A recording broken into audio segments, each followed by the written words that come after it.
Hello to everyone. I'm live again with Architect of the Week, another episode, and today I have with me a very special guest. Before I proceed, let me tell you what is Architect of the Week and who is there with me today.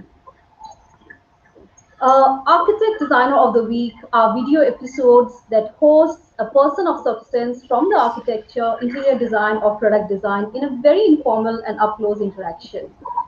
This week, our guest is architect Rahul Kadri. Rahul Kadri is the partner and principal architect at I M Kadri Architects, a 62-year-old firm started by his father I M Kadri in the year 1958. As an architect, Senior Kadri has left his imprint on several landmark buildings in the cities of India, the Middle East, Hong Kong, Tajikistan, and many other places. One creation of senior architect Kadri even earned him an entry into the Guinness Book of World Records for the world's highest stained glass mural, 135 feet tall at the Ramada Hotel, Dubai.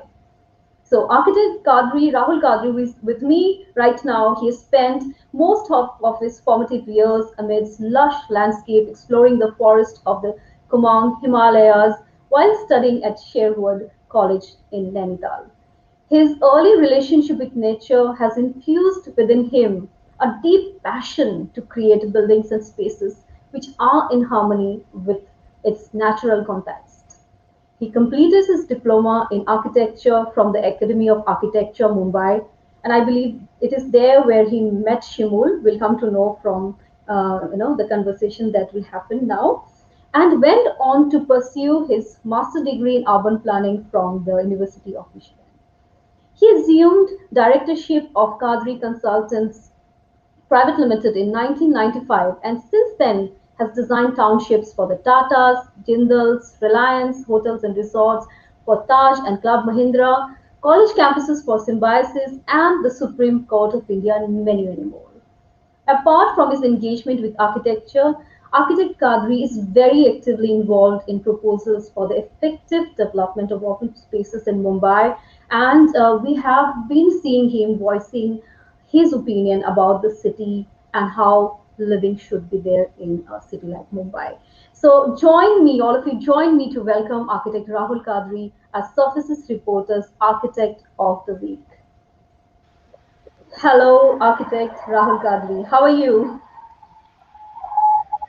I'm good. I'm good, Vertica. Thank you so much for having me. It's wonderful to be here in this show. Thank you so Yeah, much looking forward. for being our guest today. And I would like to start with knowing about yourself from you. We know a lot about you, but if I want to ask you about your journey as an architect, in short, what would you say? My journey as an architect. I would say my journey as an architect started when I was quite young, when when my father would take us out and show us some of his buildings, um, and so that that and it was always instilled in me that I was going to be an architect. Um, But it was only when I joined architecture first year at the Academy of Architecture, I really fell in love with it. Our teachers, some of our teachers were excellent, and they really instilled in us a love for architecture. And I remember when we graduated, it was like people pay us to do this. I mean, we just love this. I mean, this is just so much fun to do. There's such joy doing it. It didn't seem right that we were being paid to do this. So I think that's a fault that architects have. um, and so then I started, I did my traineeship with PK Das and Associates. Um, then after that, I worked with Ratan Batliboy for some time. Then I went abroad. And when I came back, I joined my father. That was in '89. And we worked together side by side for almost 12 years, and me helping him for 12 years. Still, I think he was about 75, and then I slowly started to take over the practice and change things a little bit because computers had come in, etc.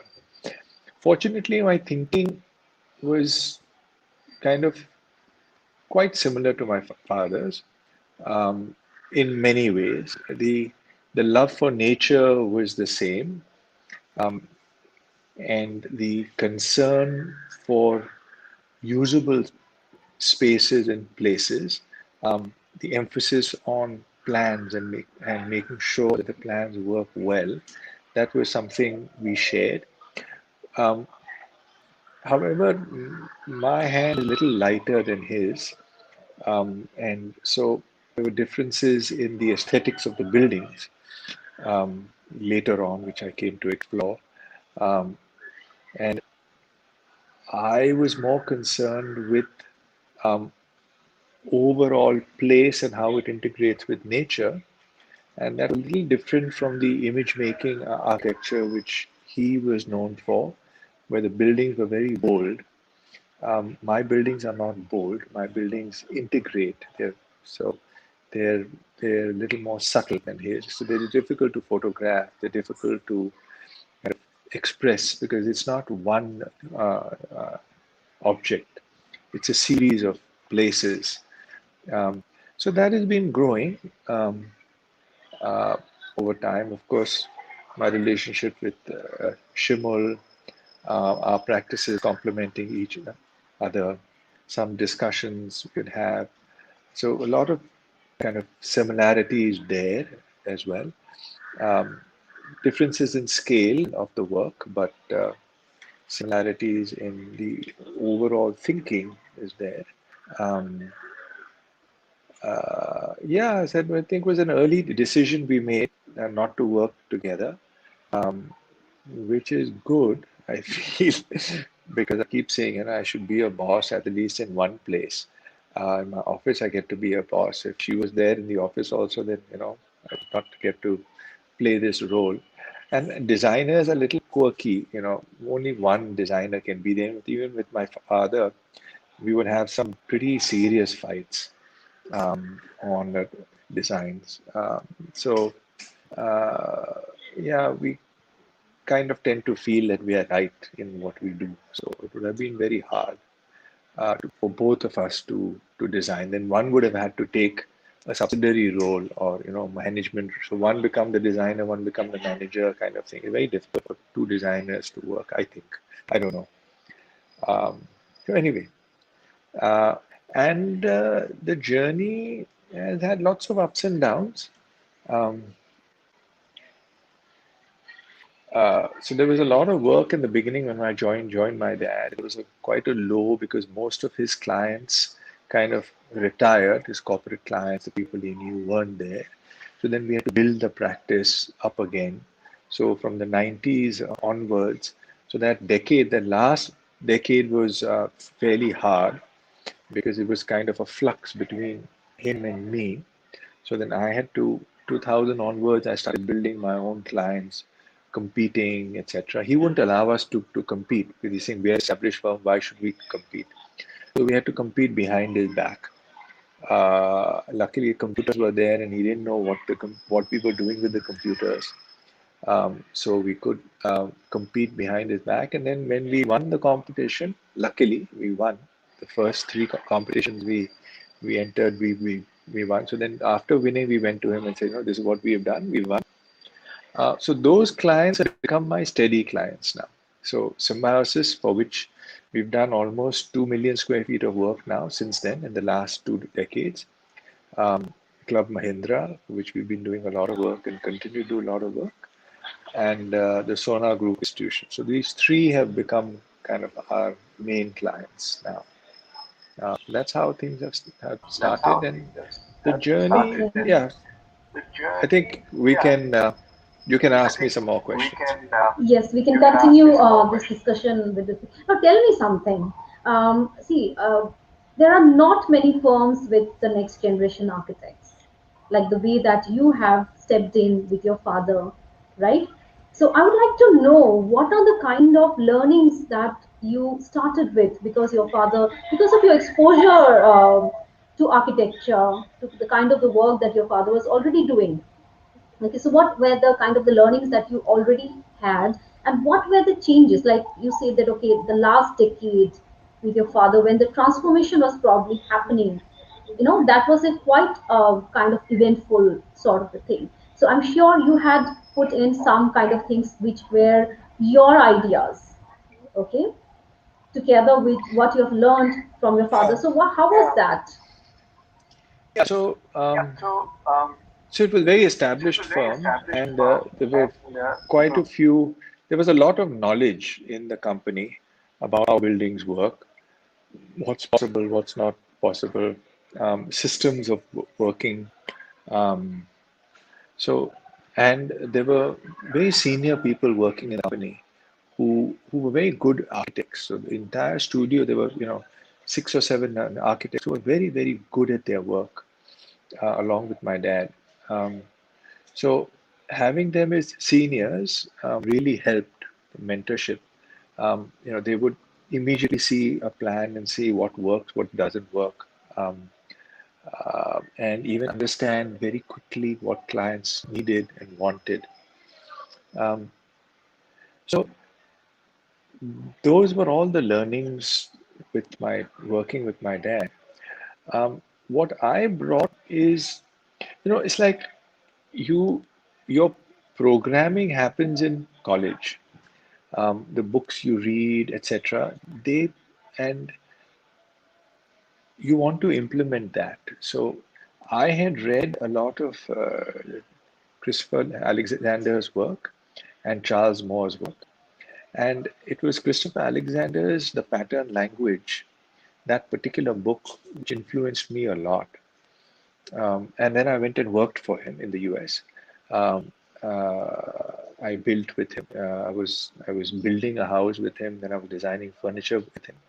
So I learned a lot from him, and his thoughts and about what really matters in architecture, what gives us true joy, defining archetypes, defining patterns of space, patterns of place. Um, that influenced me tremendously, and I felt, what he was writing made a lot of sense. So he came to architecture from mathematics and physics. So he looked at space very differently, and he defined space very differently. So that is something I brought to the practice. Um, Archetypes, place making. What makes a place special. Um, and then Charles Moore's work also influenced me. I read a lot about him, about our basic needs of wanting to live in a forest, our basic needs of needing to belong. Um, in our practice now, the social aspect of architecture plays a very great role. The environmental was always there in my dad's time, but the social aspect plays a very, very great role in our work now, which is something we added. I feel my dad work is very iconic. It's kind of heroic. Um, my work is more democratic. It's more about people connecting, people meeting, Hmm. etc. So that's How the believe. that's the fundamental difference, I would see. So we continued the love for nature, building in gardens, etc. But we added this social aspect, and we Hmm. took away we changed the aesthetic to be more contextual to the place. Uh, uh, yeah, and contemporize things a little bit. We kind of felt that try to find what is the essence of proportion and work with that. We took away from the building rather than wanted to add to the building. Right, Yeah. right, right. So I'm sure the addition has all really worked very well for your firm, and your firm is really doing good in so many different projects. Talking about you or thinking about your name always reminds me of of a sensitive architect who is very very concerned about the city as well. right? About how people are living and how things should change, how reforms should be done, and how architects can take part in those reforms along with the common people. This always comes to my mind. So I wanted to talk to you about, you have been voicing a lot of things about Mumbai, the city you live, right? And the things that are happening. So I want to talk to you about city, the conditions, led by the climate change, the condition led by so much of rain, what the Indian cities are facing today.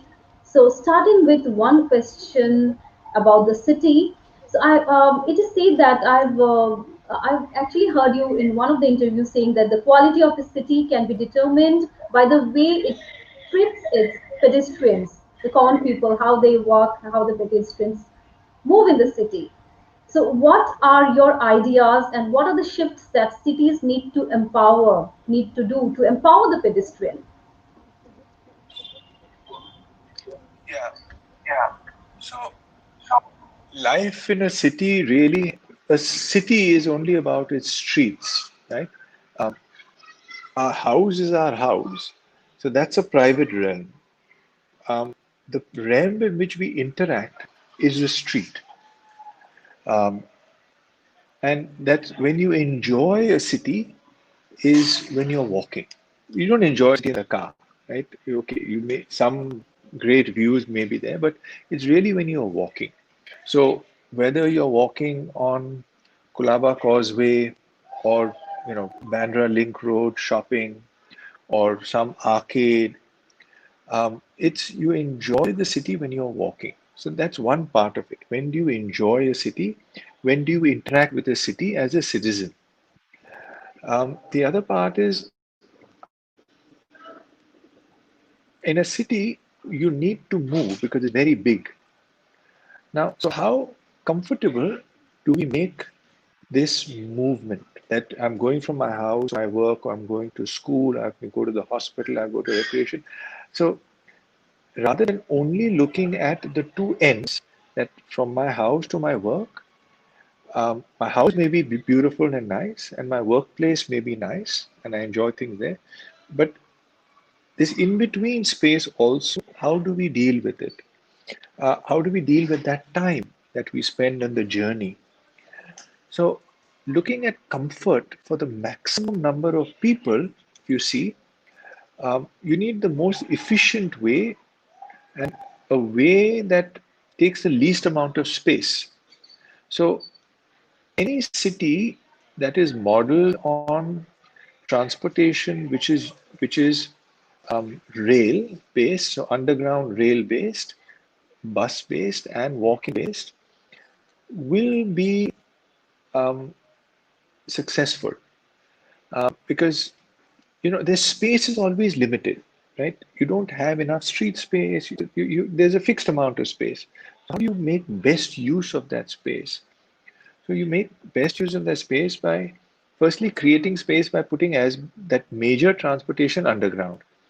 If you can achieve that, the maximum number of people, the distances are going underground, that makes a huge, huge difference to the life on the surface of the city.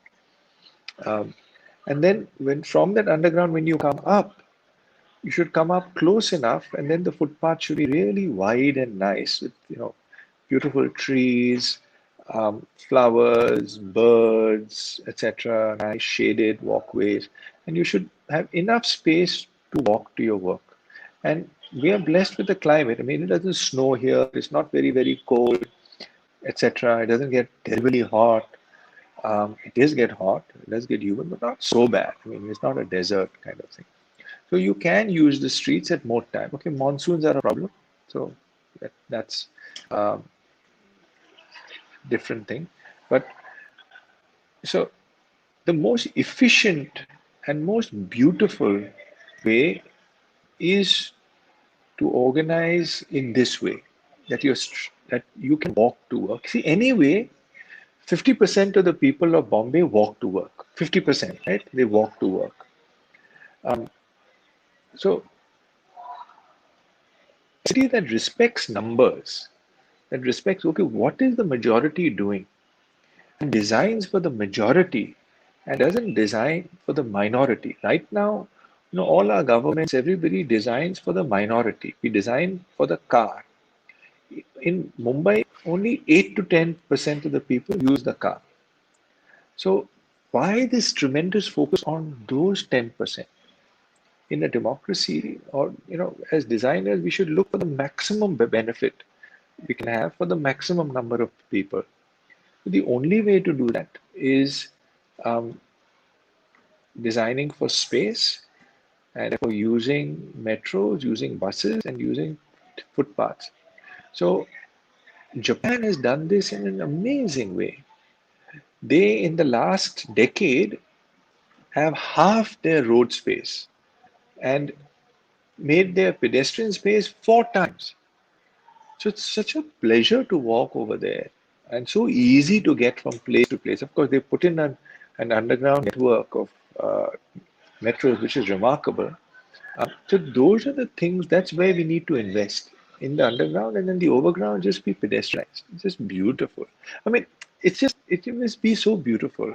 Just to achieve that beauty, we should do it. I mean, why should commuting be such a problem the way it is today? It doesn't have to be. But it will be. If we focus on Yes, cars commuting. only, it will be a problem. Hmm. So, two major takeaways that we just got right now. One is about getting the maximum, the major transportation underground so that pedestrians can be empowered in the city. They should get space. If there's no space, nothing can be done. Next is about, designing so that maximum people can be impacted with that kind of a change. It's very important. As you're talking about Japan, so Japan is one place where just millions of underground tanks where extra water gets stored because they also have heavy rain and all that. Thinking about Mumbai and cities like Chennai and all that, we have come to know that with climate change, intensity of rain is only going to go higher and higher year after year. So, what are the reforms you suggest to governments and bureaucrats to plan for tackling, heavy rain that cities are going to face more and more in the time to come? So, you are not going to have tea, you told me, so I'm going to Yeah, have it alone. Okay, having tea. good. You Um, said no to tea. yeah, so with climate change, the intensity of rainfall at any given time is going to go up, which is what we've been seeing. Um, so yes, Japan has huge underground tanks and huge capacity that they build. So I think there are three things we need to do. One is um, design our surfaces that percolation can happen. We're concretizing, asphalting too much.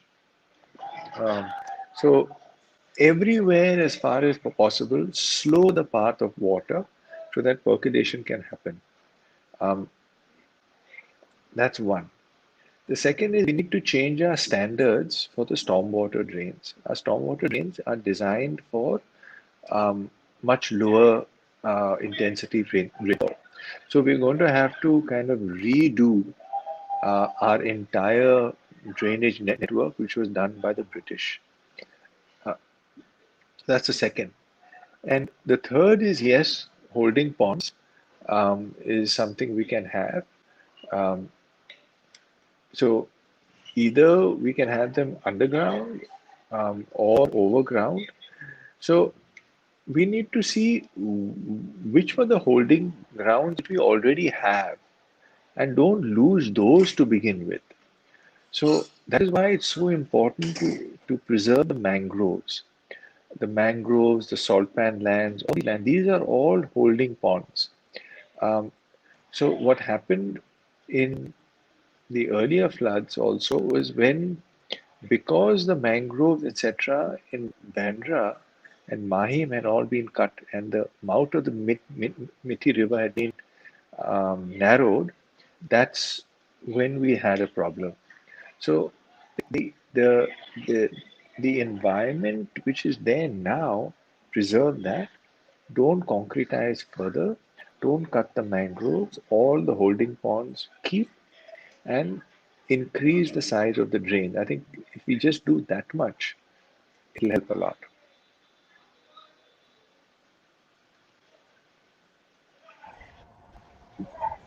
Absolutely. So, as things keep on happening, governments and bureaucrats and all come up with different kind of suggestions and policies, but without the involvement of people who are caring for the city and who feel accountable for the cities and their voices coming in, nothing happens. Right? You are one voice. I know you have been voicing for different kind of things. So, what are your thoughts about how people can really come together for building their cities and how they can be instrumental in shaping their cities? Um, See, right now there's no mechanism in the government right now or in our democracy right now that allows for citizen participation. So what we need is really more democracy. We don't have democracy really because we don't really have any say in the budgets. Citizens don't have a say in the budget.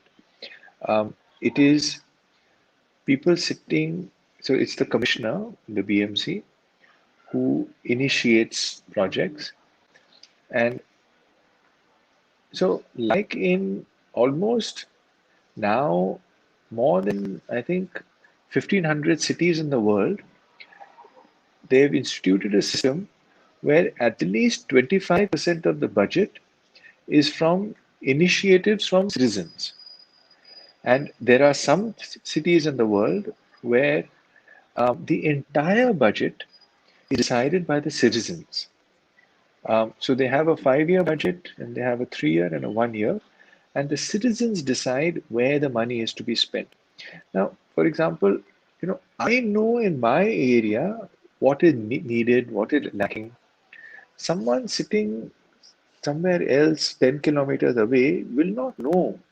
No matter how brilliant they are, they will not know. So if the so there needs to be a system where the you know, people who know what is needed, they know which projects have to be done, and they can prioritize based on what they know in the neighborhood so that money is spent correctly.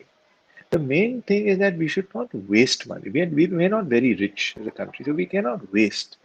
So whatever we do should be what is important to the citizens and what is prioritized by the citizens, right?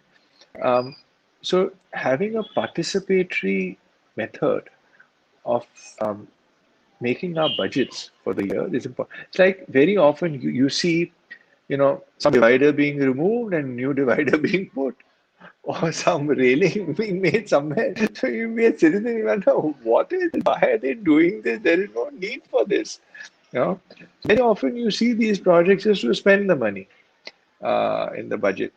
So um, yeah, we need to build up a pressure as citizens to change the way governance happens in the city. Um, and maybe something to do with our education system also, which, um, Hmm. we're not allowed to You speak. know, we're not allowed We're to not speak. allowed to speak in class. We're We're not not allowed allowed to to speak. speak We in just sit down and class. We're listen. not allowed to speak. We just sit down and listen. So, so from So, the beginning, so from the we don't beginning, raise our we voice. We don't demand don't change. demand change. We're not used We're to not used to asking asking for what we want or for for what we want. challenging the status quo. We are told, listen to your elders, do this, do this, do this, do this. You don't know anything, you don't have experience. Uh, so right from a young age, we are told to keep quiet. Keep quiet. So most people keep So quiet. most people keep Nobody quiet. says anything. Nobody says anything. But Even if they see luckily, But my some luckily, divider my coming family, in, family, uh, mhm, uh, yeah, all of a sudden, yeah, if some budget is spent just for the sake of spending, just to show some kind of spending and all that, yeah, so people just see it and they just pass by. I think questioning is very important. Raising the voice or at least asking why is very, very crucial. yeah. Yeah, That is important, So very but important. yeah, But yeah, I'm glad, like a person like you, actually, you are voicing about a lot of things. You have a voice, and you talk about things, and that's great, wonderful. So coming to the yeah, I next feel that point. yeah, I feel that Yes, that continue, please. there, there comes a time when, you know, you have to start becoming a leader. You have to say, now is my time. Now Hmm. my generation is in charge. We are the adults now. We're not kids Hmm. anymore. We are Right. adults. So we have to, if we don't change the country, nobody will. Nobody So will. that responsibility we have to take, that we have to say, okay, no, we will not keep quiet. We will Hmm. make a noise. We will ask. We will Hmm. try our best because this is our time. We Hmm. have to lead now. Hmm. So someone is saying, Gert Vadir is saying, amazing. I hope this continues to happen regularly. Okay. Thank you. Thank you. So let's also take your attention to the other problem in the cities, slums, right? We see redevelopment and all these things of slums and then turning into another vertical slums, right, which are more unhealthy, so difficult to even think of. At least they were in the ground earlier, they they were probably going out and breathing fresh air or something. Now, and from the vertical kind of things, it's very difficult even to come down, and many people spend their lives there, somewhere up, much away from the ground, much away from health, sanitation, hygiene, and all that. What is your idea? What do you think? What are the things you voice about slums and redevelopment See, of slums? see, see. Let's not start with slums. Let's start from the beginning. Hmm. When did disease, when did disease and health problems really start for mankind? They Hmm. started when we stopped becoming hunter gatherers. When we were hunter gatherers, we moved from place to place, and wherever we went, it was clean, right? Hmm. When we started sitting in one place, that is when the concept of sewage started. Sewage didn't exist before that, till we didn't settle. Just So, moving from one and place to when, another. yeah, so when we settled, that is Hmm. when pollution came into being. Till then, there was no pollution. So the first so village, these certain diseases the came up, diseases came up. waterborne diseases, airborne diseases. We started being more indoors, etc. So it's come from settlement. And then from that, we have learned how to manage our toilets, how to manage ventilation, how to manage the air, etc. But it is a result of density and sitting in one place. So the question always comes is that how dense can a city be? Is there a point where it cannot be dense anymore? Because is it is it something that we can just continuously do, like become denser and denser and denser and nothing will happen? So the trend is that, yeah, public health is an issue. We need to learn how to deal with it, but there should also be a limit to density. Because, so as you rightly said, the problem with the SRA concept, the slum rehab authority, the schemes, SRA, is that um, it's the only way right now a slum can be improved. Right? There is no other way. SRA is the only way. And the way is that you have to go to a builder.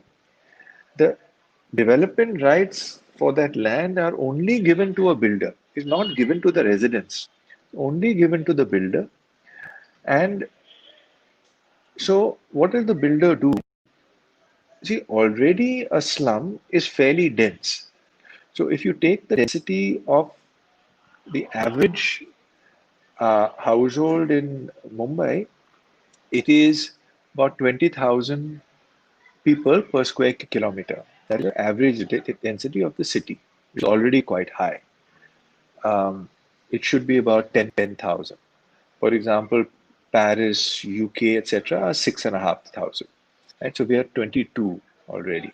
And when you take a slum is already about 50,000. So it's denser than the average. Now, you can take this up to 100,000 because in places like the Kalba Devi, etc., where the light and ventilation is not so good already, and people want to move out of those places, there it's 1 lakh people per square kilometer. So when you already have a slum which is 50,000 square feet and a developer comes in, what does the developer do? The developer has to create land to build, to sell, right? And then give free housing to the people who were staying in the slum. So to do that, he takes 75% of the land, typically, for the sale flats. So where people were spread, we were 50,000 square feet, now they are in 1/4 the area. So suddenly your density now is um, 2 lakh people per square kilometer, right? So that density is just not sustainable. It is too dense.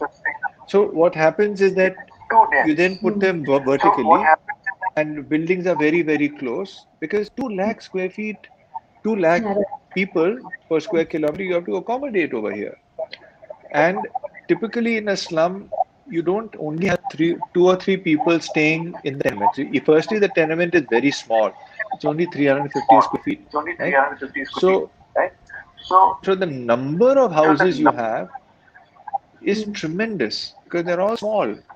Um, so um, this density is the problem. So we have to find a solution which doesn't increase the density, Mm. right? So what are the solutions for that? Um, so there's only two ways that can be done, um, and they involve. See, most people living in slums in Bombay are not so badly off, right? Even a rent in a slum is 5,000 rupees a month for a 10 feet by 10 feet space. Um, so what I feel is that the development rights, instead of being given to a developer, should actually be given to the community itself. People living in a slum, they form an organization. They team up with an NGO who will help them with the design process, help them with everything. So the land rights be given to them directly. They take a 30-year loan, which can pay for at least 75% of the house which they need to build. And only 25%, so the amount of land that they use for sale then should be not more than 10 or 15% of the land. So 85% they should still live on. So that way, in 7 or 8 story buildings with lots of open space, you can manage. Because so you can increase the open space and go a little high. So this is only possible if this is not a developer-led model. It has to be a community-led model.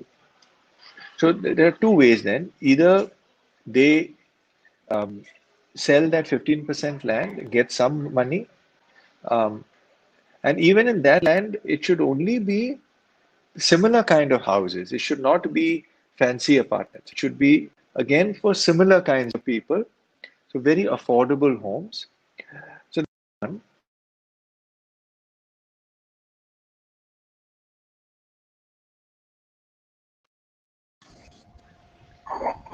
Yes, I've lost your voice for last few words. Yeah. So they can still build the 350 square feet, or they can um, build less. If they don't want to sell, they build 250 square feet only. Because even in 250 square feet, what are the main problems of the person in the slum? He doesn't have a toilet, right? So he wants a toilet in the house. He wants running water. He, she, the family, they want the toilet, the running water in the house, and they want decent ventilation. So they don't, it should not be too hot, it's decent. So even if the house is like a hotel room, right, which is 250 square feet, it can work. And that much, most of them can afford to build on their own. And if they take a 30-year loan, the government gives them an incentive, gives them a cheaper loan. Very easy to do. So the only way I see it, this we dealing with our problem of slums in a sustainable way is if we have community-led development. We cannot have developer-led where there's a profit motive, and that profit has to mean we're going to get squeezed in the land. It cannot happen without that. So there's a fundamental flaw in the way slum development happen. And the other thing is that we've had SRA now for 25 years, and we've hardly met even 2% of the target that we need 1 million slums to be rehabilitated. We've hardly done, I don't know, it's just 2.5% of that number is actually been dealt with. So it's turning out that it's not even very efficient in how it works, or very effective in how it works. So we have to rethink this whole thing if we want to solve the problem. If you're saying, "Acha, theek hai, rehne do, vote bank hai," then it's different. But if you want to solve the problem, it needs to be changed completely. It won't work the way it is. Absolutely, absolutely. So, if the future has to be better and really, health of people and community is important, then it should be a community-led model, not a profit-led or a developer-led model, which has not been working so far. So, since it has not been working since all these years, there is no, we can easily say that it will not be definitely not be working in So you future as can well. let that you can let the development also remain. If some people Hmm. want that, do that, but give them a choice. Right now, there's no Right. choice. So Hmm. add two more models to it. It's saying, okay, you can do this, you can do this, you can do this. You choose what you want. So just Right. give more choice. Yeah. Right. So coming to another issue which most of the countries faced this time and came to know that's about the healthcare facilities. You have been working on a lot of healthcare projects. So how can cities get prepared with adequate healthcare facilities and be ready for the coming time? What COVID has already taught us in all these a few months of time, we've come to know how the situation is. So, what are your ideas about having adequate healthcare facilities and good healthcare facilities? And also share with us what are your ideas about what kind of changes in architecture should be done for the upcoming facilities in healthcare? And I Yeah. would also like to, after you answer this one, I would also like to know about one very interesting project. I think IMK Architects has been selected as a finalist in the public building exterior category, the Symbiosis project, right? So right after Right. this, I would like to know about this interesting project as well. Yes. Okay, sure. So, see, healthcare, what's happened in healthcare in the last 20 years, we our over dependence on air conditioning has happened. Um, so all our hospitals are air conditioned completely, which has led, and we know about this, to the sick building syndrome. We know that infections spread within a hospital. We have known this for a while, that in an ICU you can get infected with another patient next to you. That infection can come to you. So in the air conditioning system, um, infections can spread. So Yes. the main difference I see is that, see, if you're designing holistically and you're designing in a biophilic way with nature, um, and your architecture is passive, energy passive, then if you design with cross ventilation, if you design with daylight, just a simple thing, if you do that well, that helps a hospital as well, right? that you are that there is fresh air. See, even to heal, what do we really need?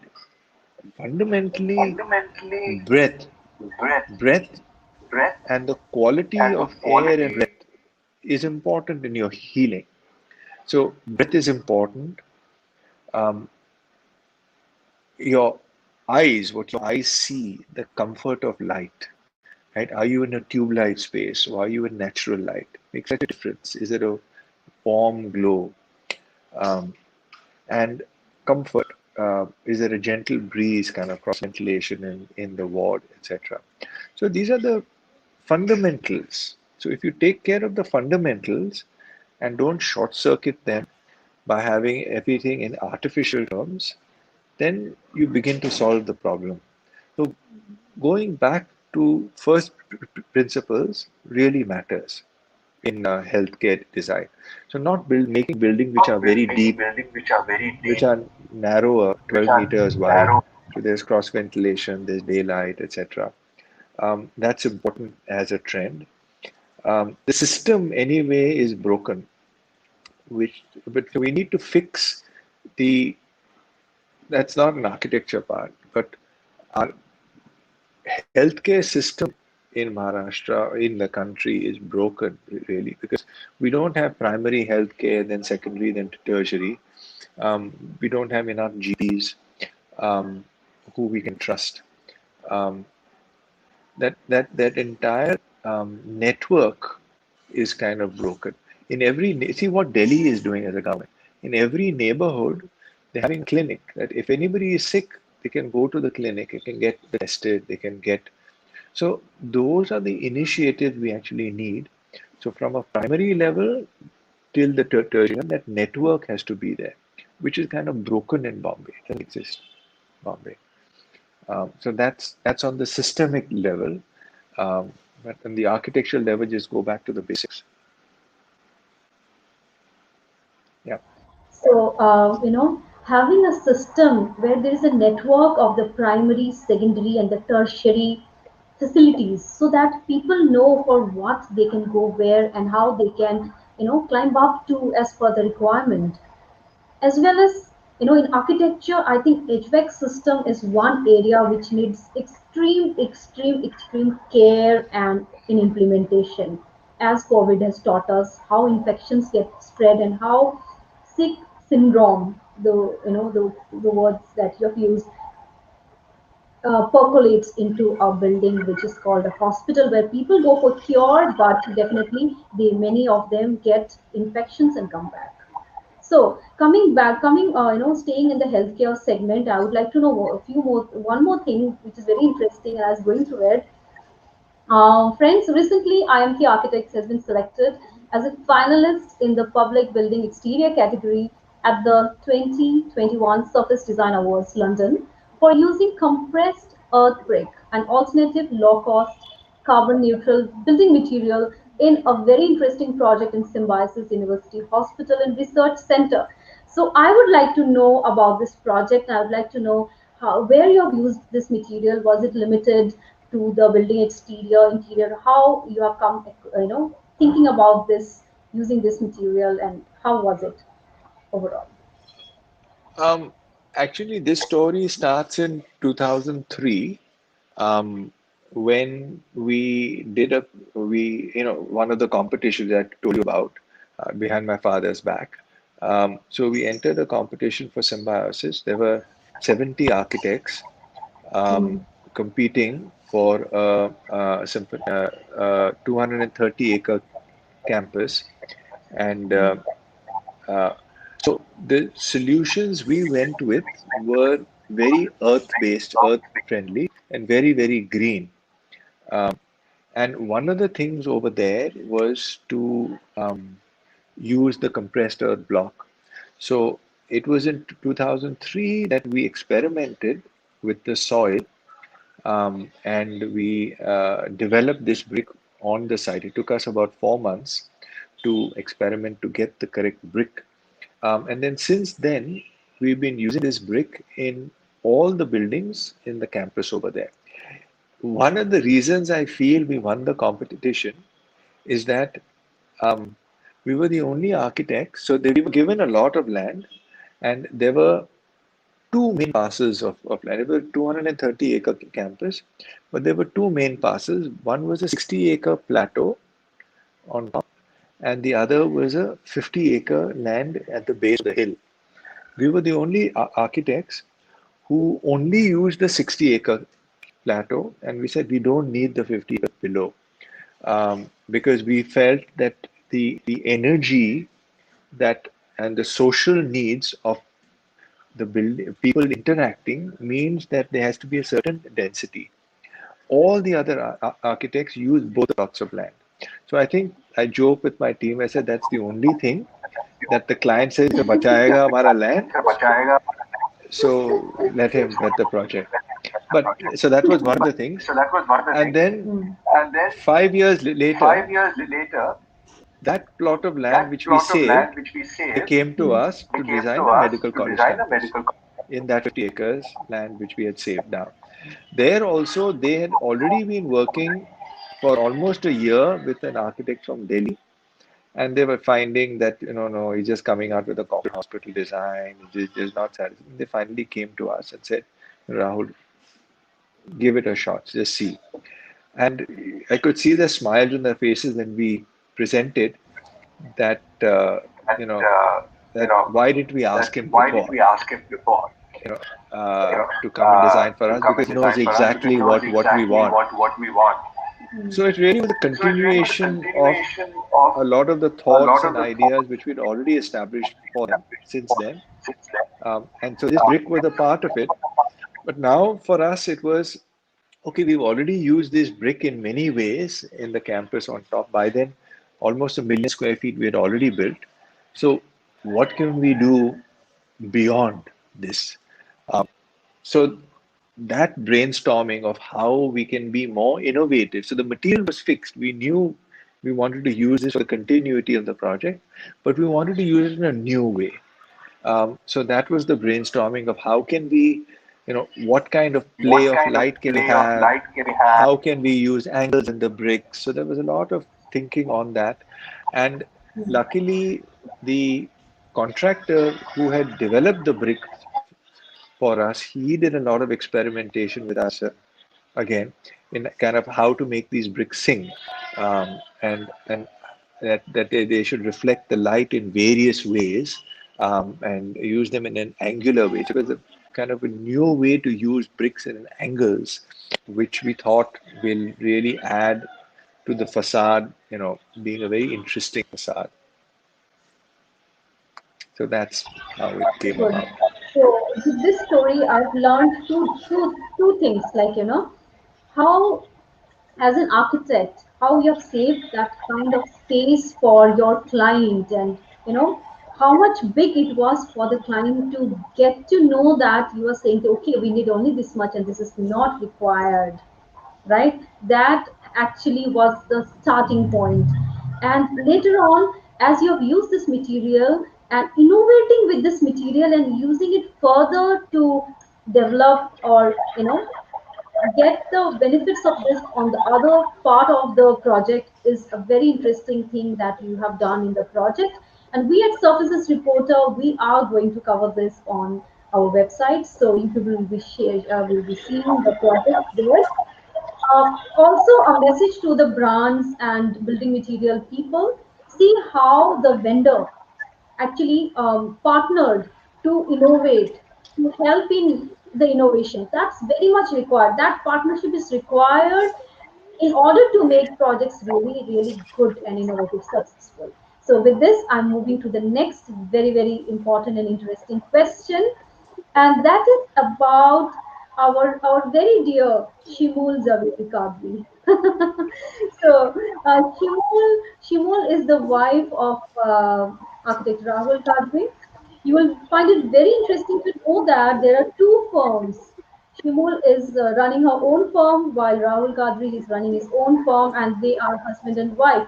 So, definitely, like everybody, I would also like to know, how is it like having two firms at in one home. And during lockdown, I have seen you really being very very active? Was it because Shimul was around? No, no, no. uh, no, so yes, in a sense. Um, so, we have very different ways of working, Shimal and me. I, over the years, tend to delegate a lot. Um, and she's still a fairly, comparatively, fairly hands-on. In so I, my office starts at 9 in the morning. By 10 o'clock, everything is delegated. It's done. Then I don't have much to do till the teams don't come back to me. Whereas she sits with each team. I don't sit with each team. I only sit with the leaders, and they sit with the teams and get things done. So I deal with the concepts and the issues, uh, and then how things have to happen is done by the teams. I don't get into how, but I see her sitting and solving each problem, each thing with each team. How is to be done? I said, "Bapre, she works very hard, yeah." So I should also do something. I should not just sit. Uh, so yeah, it has inspired me to some extent. But my concerns have always been there. But I also, the other thing that has happened is that in my office, I have another boss. I have many bosses in my office, by the way. So one boss is Preeti Kapri, who is a brilliant architect, who is presently leading our business development uh, team. So she is the one who's making me do all this now. Making sure, making sure I go out and talk, etc.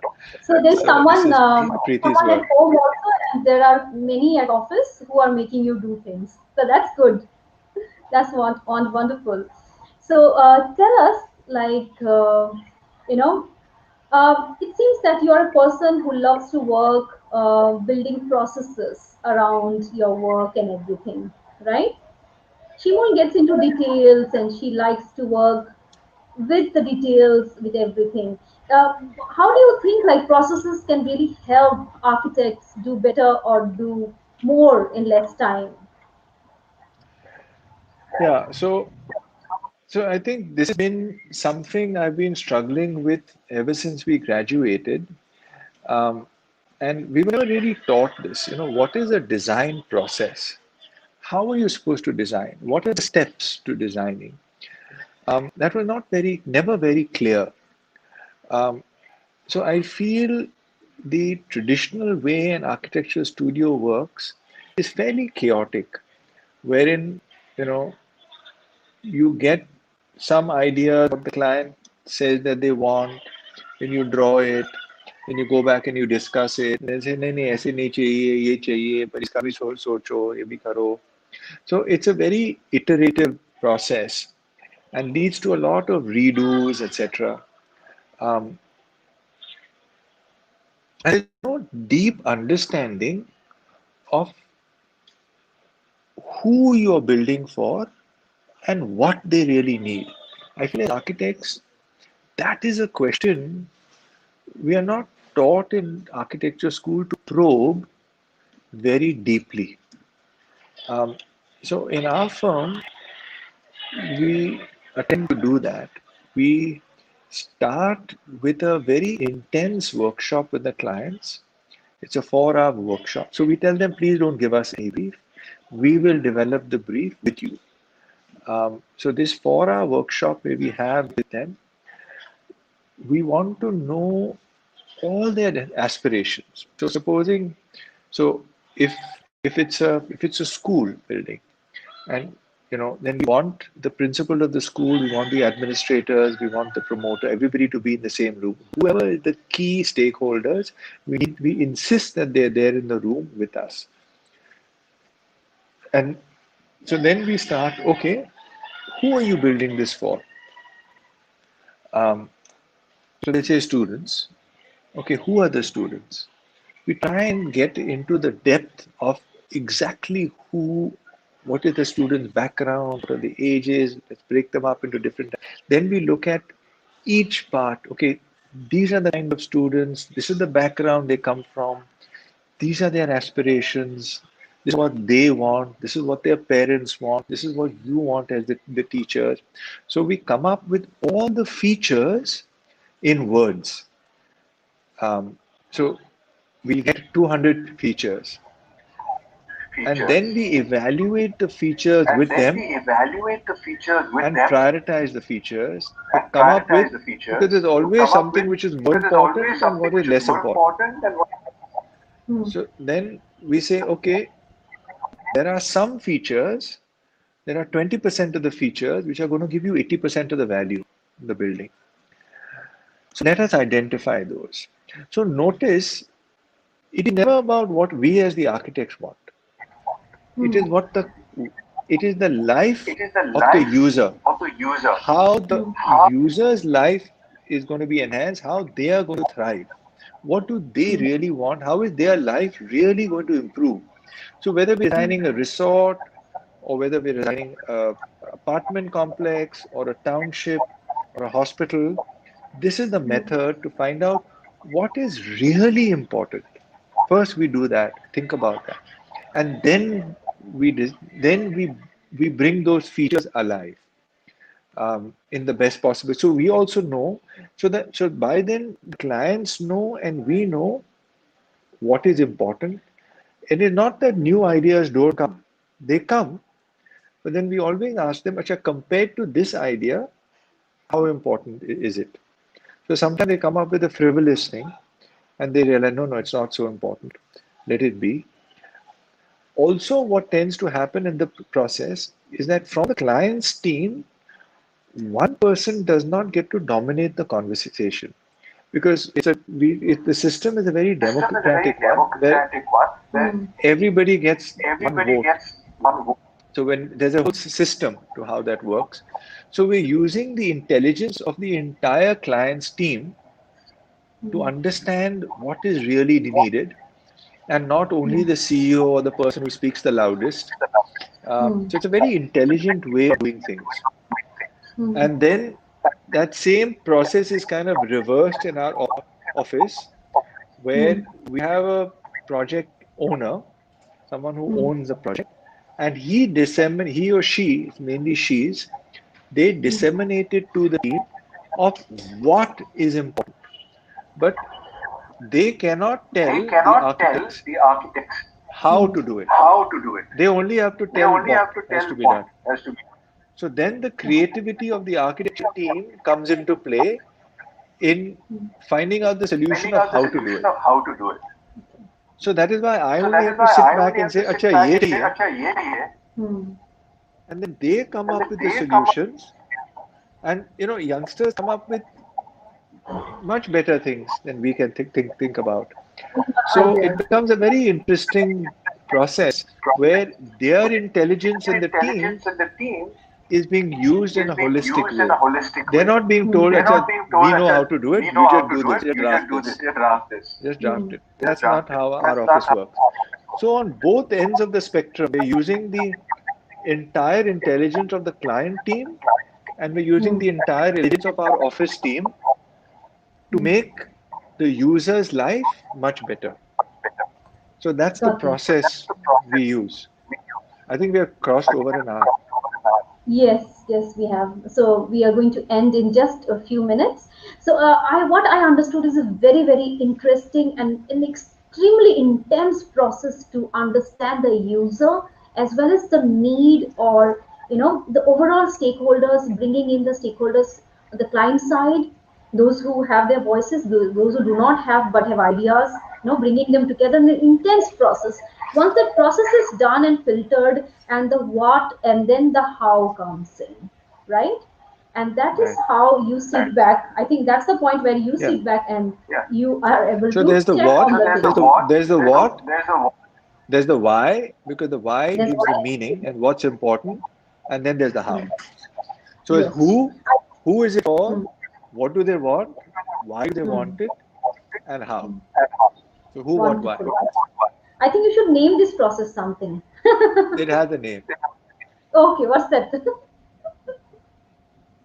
So this basically comes from a system called Scrum. It's Ah, used in the okay. software world a lot. So we have adapted it for architecture. We've understood the system, we've understood the Wonderful. principles. Good. Yeah.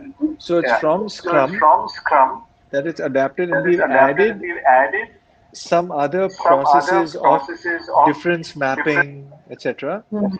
to arrive at a kind of a hybrid thing, but it's mainly Scrum. Wonderful. So, to end this, I would like to know your message for the students, especially in architecture and design. Students, what is your message for the students? Message for students is um, twofold, probably. One is really try to find out what your clients really want, Hmm. um, and address that. You'll be surprised some of the things they ask for, some of the things that they think are important. Um, so really pay attention to that. And second is pay attention to your community and your surroundings and see how you can improve it. Just your building where you live, participate in your society, become a member of the committee if you can, so that you can make a difference there, help form an association in the neighborhood so that Hmm. you get a better voice in the government. As architects, you can contribute a lot to society because you Hmm. understand the built world, which most people don't understand. They don't know how these things work. They Hmm. don't know what is better. So you are trained to think about this. So Hmm. you are a natural leader in society. Hmm. So take your position and Hmm. lead. Don't stand back. Step in Hmm. front and lead and take charge. Wonderful message. Wonderful message. Um, as architects, you are a natural leader because you know about the built environment much more. It's been a part of your studies. You know about it. So take your position, have your voice, find it if you don't have it. And don't forget to ask questions. That's what architect Rahul Kadri has just said. So he has led by example, by the way. The way his projects are, the way that he voices about things, he is leading things by example. So with this, I would like to know, architect Rahul Kadri, what is your message for us, Surfaces Reporter magazine? I think keep doing what you're doing. You're doing a wonderful job. You're definitely gone beyond the surface. You're not only the surface decor, there's much more depth to the magazine now, which is great. Of course, the surface is the most important thing. Intelligence is on the surface. But yeah, fantastic job. Keep doing what you're doing. All the Thank best. you, and all the best to you, to all the interviews that you're doing. And I wish Thank. you get more and more active, and you get Shimul by your side, and he and the people in your team. My best wishes are for them too. So lots of best wishes from Surfaces Reporter magazine. With this, we end this, and very soon I'll be coming with another, very interesting architect next week in Architect Designer of the Week by Surfaces Reporter magazine.